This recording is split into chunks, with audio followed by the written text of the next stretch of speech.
So look, we all have that one friend who's a bit of a mess. And hey, Joburg happens to be ours. This morning we unpack why South Africa's biggest city just scored the country's worst public trust rating, how Helen Zille plans to fix it, and why Capitec CEO says that our unemployment isn't as bad as we think. Plus, the Proteas push for final test glory, 2 South African legends join the Hall of Fame, and we expose a funeral scam that's still draining accounts, one 99 Rand debit at a time. Let's get into it. So if online sentiment were an election, Johannesburg would lose in a landslide. You see, a new sentiment report from Data EQ analyzed hundreds of thousands of public posts, and Joburg came last among major metros with a negative 81% net sentiment score. The big pain points here was electricity, broken roads, and waste collection, with an estimated 16 billion Rand needed just to fix the streets. So Joburg's mayor has called the state of the city a crisis, pointing to a 200 billion Rand infrastructure backlog and promising extreme action. But many residents aren't convinced. You see, after years of mismanagement, they've heard this all before. A task team now is reportedly in place, and government says that a turnaround is supposedly coming. But with the G20 summit heading to Joburg, locals are wondering, will this be a real fix, or is this just another quick facelift before the guests arrive? So now with Johannesburg in crisis, Helen Zille is seriously considering a dramatic return to frontline politics as Joburg's mayor. You see, the DA federal chair told BizNews earlier this week that she'll decide by week's end whether to contest the party's internal selection. And if chosen, her pitch is simple: stabilize the city's finances, fix service delivery, and stop the rot. So she went on to say that Joburg's 200 billion Rand infrastructure backlog is just unsustainable, and that turning the city around is going to take more than 5 years. Her plan, she says, starts with cleaning up procurement, appointing capable staff, and partnering with civil society. Zille's critic says that the DA is short on fresh leadership, but supporters argue that she's done it before, pointing to her record in Cape Town. And look, she said she's under no illusions. She said, hey, I expect resistance, but furthermore, that if we don't fix Joburg, we don't fix South Africa. And onto our quick fire mentions. Cape Town is shrugging off some more fake news about a water outage in the city. It came via yet another AI article that caused some hysteria in the local WhatsApp groups.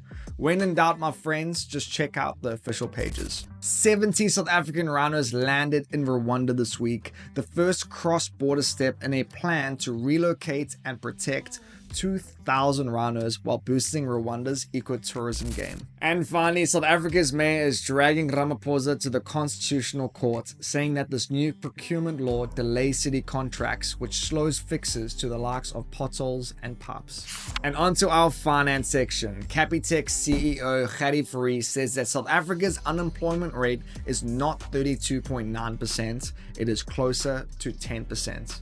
You see, in an interview with Business Live this week, Fourie argued that Stats SA ignores millions of informal entrepreneurs, from township traders to landlords renting back rooms. He said if it were really 32%, we would have riots. Now, just to be clear, Fourie isn't calling this crisis fake. He's just calling for a shift in how we measure it. He said by Mexico's standards, where informal workers make up more than half the economy, South Africa's numbers are just misleadingly grim.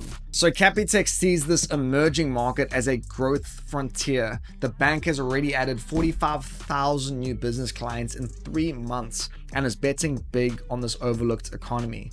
Critics say that by reframing this number risks marking inequality, but Fourie says it's time to change the narrative and start building policy around the real economy and not just the formal one. As for you though, what's your perspective on this? I'd love to hear it. Drop your thoughts below in the comments. And onto our quick fire mentions. Telkom is handing out dividends again for the first time in 4 years. You see, after selling its towers business for 6.6 billion Rand, the company declared both a special and final dividend, sending its share price surging. After 30 years at Spar, South African CEO Max Oliver is finally jumping ship taking over as McDonald's South Africa's new chief exec from the 1st of July. And Moody's says don't expect a credit upgrade anytime soon. Despite progress at Eskom and fiscal discipline talk from Treasury, low growth, high debt, and political friction are still keeping South Africa in junk status. For now. And onto our sports section. The Proteas are back on the global stage, this time with a shot at Red Ball redemption. They face Australia at Lords in a World Test Championship final, hoping to end a 26-year RCC trophy drought. Now, Captain Temba Bavuma leads a side full of intent, with Mr. Mulder cracking the starting 11 at number 3, and Lungi Ngidi getting the nod over Patterson. So Ryan Rickleton will open alongside Aiden Markram, while Tristan Stubbs and David Beddingham round out the middle order. Behind the stumps, it's Cal Verena. The bowling unit, though, is loaded. We got Rabada and Ngidi bringing the pace, Marco Janssen adds bounce, and Mr. Maharaj handles the spin. Play starts at 11:30 a.m. tomorrow. One match, 5 days, and history on the line. And onto our quick fire mentions. Hashim Amla and Graham Smith have just been inducted into the RCC Hall of Fame. A fitting nod to two giants of the game, announced just days before the Proteas showdown. So Madrid will host its first ever Formula One Grand Prix in 2026, joining Barcelona to make Spain one of the few countries with 2 races on the calendar. And as we take a quick look at schoolboy rugby, Westville is now 1 win away from an unbeaten season after brushing past Kersney 33-15 in their final home game. Now, before we go to the wildcard section, here's something to chew on. Which South African city is home to one of the largest man-made urban forests with millions of hand-planted trees? Is it A, Johannesburg, B, Durban, or C, Cape Town? We'll give you the answer at the end of the next section. And onto our wildcard section. Look, they say that old habits die hard, but it seems that old scams barely die at all. It turns out that old 99 Rand funeral scam is still catching people out, and the way it works is as slippery as ever. It all starts with a fake giveaway or a free quote to get your ID and banking details.